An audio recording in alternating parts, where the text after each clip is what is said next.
Morning, thanks for coming. So this is the second Get Into Gaming event we've run as part of Leeds International Festival. I think technically the International Festival finished last night, but we're kind of like the last extra little bit on the end.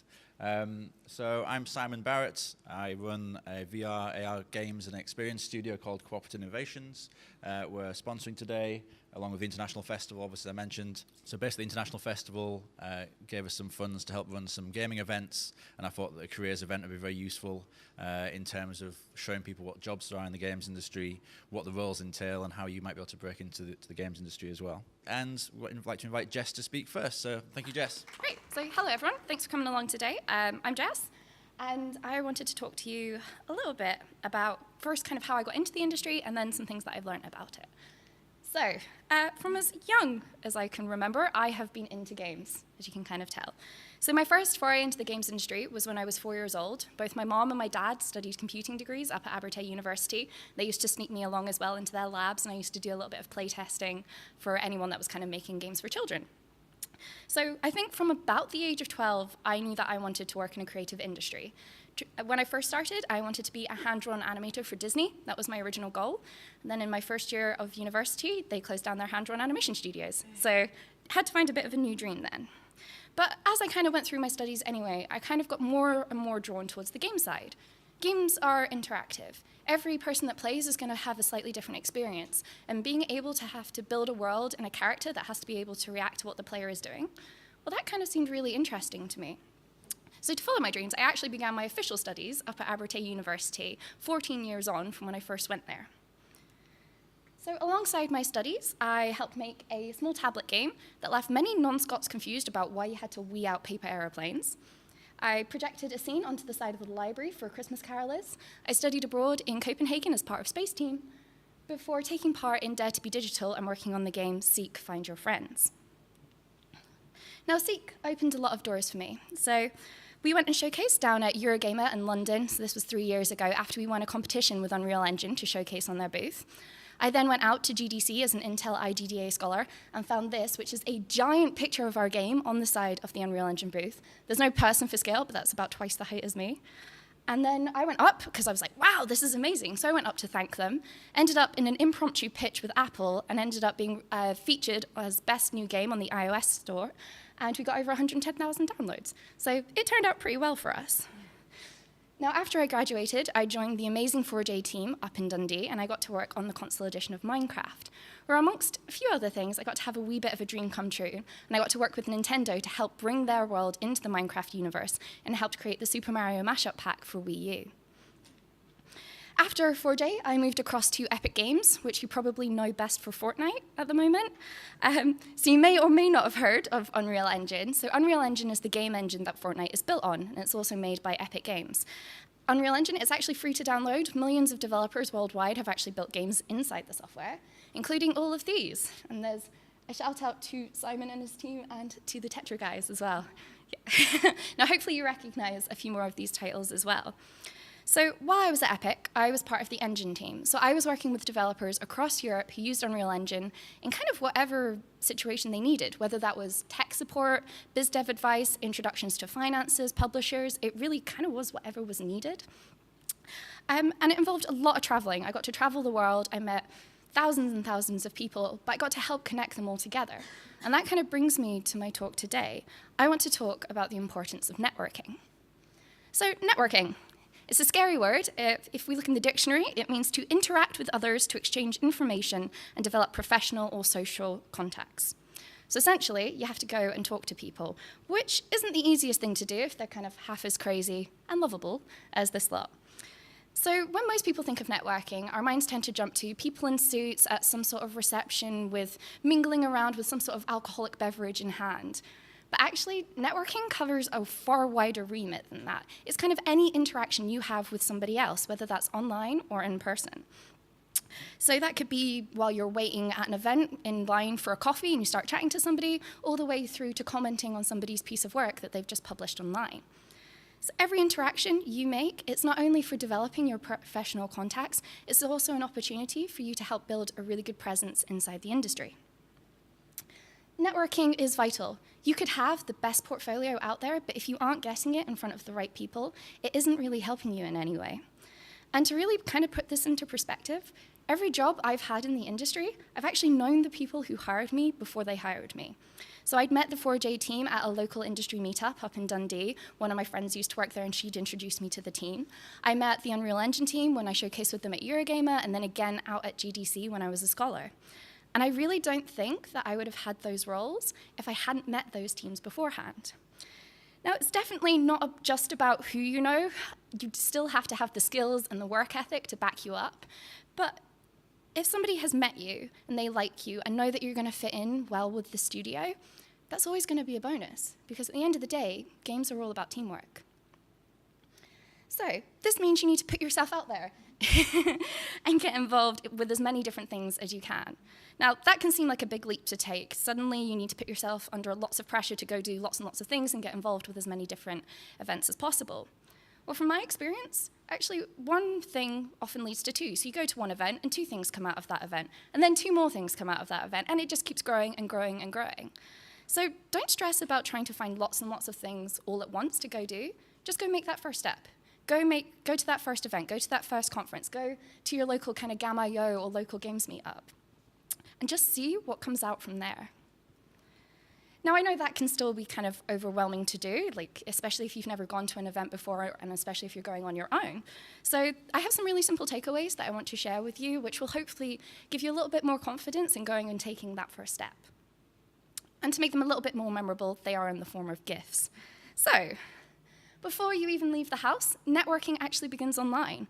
So Twitter, bizarrely, is definitely the home of the game developers. So if you aren't on Twitter now, I really recommend that you go and check it out. Pretty much every day there are new threads being spun up with kind of tips, tricks, people sharing cool projects, new resources, and just feel free to jump in there and start getting involved in those conversations.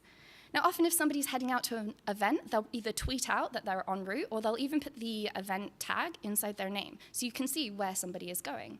And if you see that somebody's going to the same event as you and you really want to meet them, tweet them. Ask them, hey, have you got any free time for a meetup? Or, hey, I'm actually coming along too. I'd love to catch you there. And that means before you've even gone to the event, you may have started making those new connections.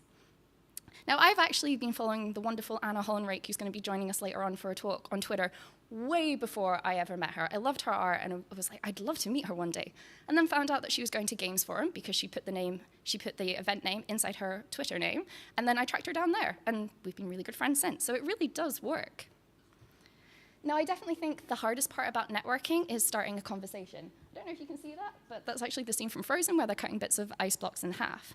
Now, whenever I go out to a conference or an event, I think of some icebreakers, terrible pun there, as a way to kind of start conversations. So some simple things. It can be turning to the person next to you, and if they're kind of a similar age and they have that fear in their eyes that they've never been here before, just go, hey, I'm guessing this isn't your first time here.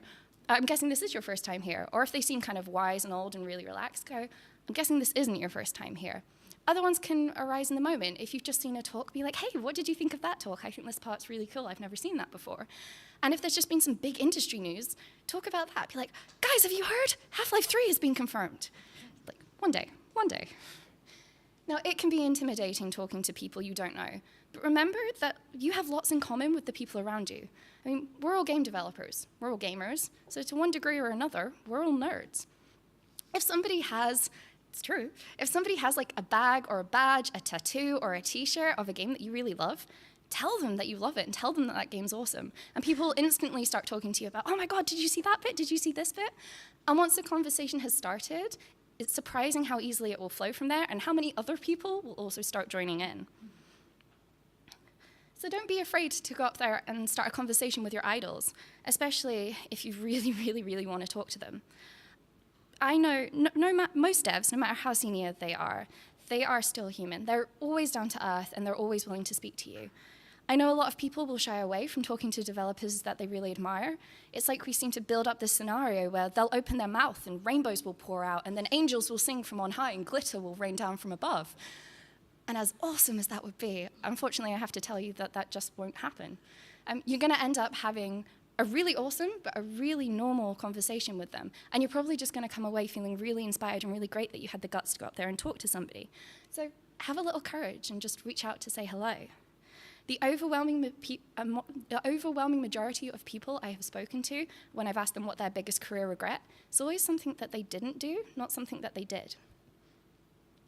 So I want to share a little story that happened to me. So this picture was taken at Nordic Game Jam in 2016, where the four of us in the picture were all judges. So sitting on my right, we have Jesse McCree, who's one of the senior designers at Blizzard. On my left is Ed Valiente when he was working at Nintendo. And the person taking the picture is Eva Gasper from Abulite. Now, I've graduated probably about 8 months. I've only been with Epic maybe a couple of months at this point. So I am trying my hardest not to fangirl and just start gushing about how amazing these people are. And because of that, we ended up having this really, really normal conversation. I mean, we literally started talking about beard care and then started playing Miitomo, because Miitomo was the thing 2 years ago. And I'm still in contact with everybody who was in that picture because I just chatted with people, and because you just chat with them like normal, you make friends. Now, on the opposite side of that, for making people being able to reach out to you, make yourself approachable. Smile. We all do that thing where we kind of make eye contact with somebody, and then we kind of awkwardly look away because it's like, I didn't mean to do that. Well, instead of doing that kind of awkward kind of glance away, smile at them. I mean, the only thing they're going to do is probably smile back, and you've probably just made somebody's day that little bit lighter. Now, most of this kind of just comes down to common sense, to remember to mind your manners. Given the rate that this industry is growing, it is still surprisingly small. You're going to meet the same people over and over and over again. And one of the easiest ways to outcast yourself from this industry is by being a horrible person, by bad-mouthing other people or studios or other games. You will remember who talked to you and who helped you early on in your career, and you're also going to remember who was a bit of an ass to you. So my advice, as you advance, don't screw people over, because there's a very high chance you're going to end up working with them again in the future. So in the words of Thumper, if you can't say anything nice, just don't say anything at all. Now, here's the blunt one, but one I surprisingly still need to include because it is still a bit of an issue. Please bathe daily, and for extra brownie points, if you can carry mints or deodorants or perfume on you for top-ups throughout the day, great. There is nothing worse than sitting down in a meeting with somebody who smells really, really bad. Now, events are warm. I mean, today's a pretty warm day, so we aren't expecting you to come and smell like a basket of roses. That would be nice, but we're not expecting it. But we do expect you to smell like you showered that morning. Now, we can kind of have a bit of a joke and a giggle about this, but it is actually really important because you could be hindering yourself on something that is so easy to avoid. So say you're in a meeting and you smell awful. The person sitting next to you probably isn't paying very much attention to what you're actually saying. They're probably really distracted by that smell. And if it's really that bad, they may even cut that meeting short to get away from you. So help yourself and be a little bit courteous for the people around you and just maintain good personal hygiene. Now, one thing I've always found that helps give me a little bit of confidence when I'm out and networking is to dress a little bit more smartly than usual. Now, I'm not saying you have to go fully super suited and booted. We are a fairly relaxed industry, but I would recommend leaving the flip-flops and the worn-through jeans at home and come out in something a little bit more suave. You never know who you're going to meet when you go out and about. You could meet publishers, investors, journalists, who knows? And you're also probably going to be pulled on camera far more than you realize. So before you head out the door, think, if I end up in a really important meeting or on the internet, am I comfortable in what I'm wearing today? Now, talking about being prepared, it's always carry business cards with you. You will meet game developers on trains, buses, planes, in a picnic, down the pub, in Tesco's. They're just everywhere. So always have a set of cards to hand. Now, honestly, opportunities will just arise at the weirdest moments, so keep a set on you at all times. So on your business cards, they don't need to be super fancy, as long as they've got your name, your email address, your portfolio site, and your Twitter handle, because we're all going to get Twitter after this. That's basically everything that you need. It's also really good practice to leave a little bit of white space in your design. When somebody goes to an event, they can come away with 100, 200, 300 business cards. So a lot of people write notes on them to help them remember where they met you and a quick note about what you talked about. It makes writing those follow-up emails after an event a lot easier, because I certainly can't remember the exact details of 200 conversations that I've had with somebody. And whilst you're at it, just grab yourself a business card holder. It helps keep them neat and tidy. Nobody wants to be handed a really scabby-looking business card. And finally, bring cake. Now, hear me out on this one. So I'm a baker. I bake a lot of novelty celebration cakes that are games-themed or just kind of general pop culture, and I sometimes will randomly bring cake with me to an event or to work. I realized I've put this in and I haven't brought cake with me today, so I'm really sorry. And when I do it, it certainly makes people smile. I mean, who doesn't love free cake? Now, I'm not saying you should bribe your way through the industry by feeding everybody cake.